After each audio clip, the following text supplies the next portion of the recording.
আপনার ছোট্ট শিশুটি অস্থিরতায় বারবার ঝেড়ে ওঠে যখন সবাই ঘুমিয়ে পড়ে। দরজার ওপাশ থেকে ভেসে আসে বাবা মায়ের উচ্চস্বরে ঝগড়ার শব্দ, চিৎকার, দোষারোপ, হতাশার আওয়াজ যেন তার বুক কাঁপিয়ে তোলে।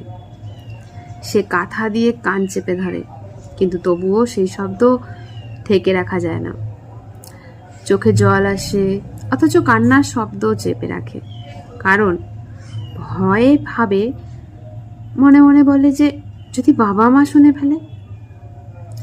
স্কুলে বন্ধুদের সাথে হাসে, খেলাধুলা করে, সব করে, কিন্তু সেই হাসির আড়ালে লুকিয়ে থাকে গভীর অস্থিরতা।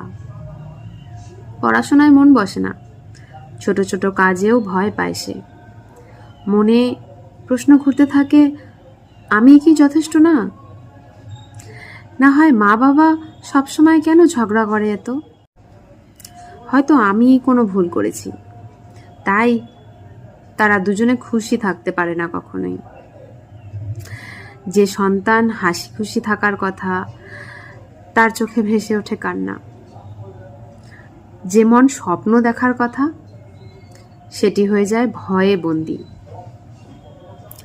বাবা মায়ের প্রতিটি কথা, প্রতিটি কঠিন শব্দ তার মনে গভীর দাগ কেটে যায়।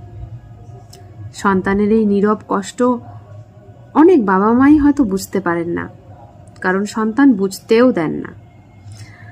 একটি গবেষণায় দেখা গেছে, পারিবারিক কলহ সন্তানের মানসিক স্বাস্থ্য ভেঙে দেয়, আত্মবিশ্বাস কমিয়ে দেয়, শেখার ক্ষমতা নষ্ট করে এবং ভবিষ্যতের অন্যান্য সম্পর্কের প্রতি অবিশ্বাস তৈরি করে। বাবা মায়ের ঝগড়ার প্রতিটি আঘাত সন্তানের মনে অদৃষ্ট ক্ষত সৃষ্টি করে।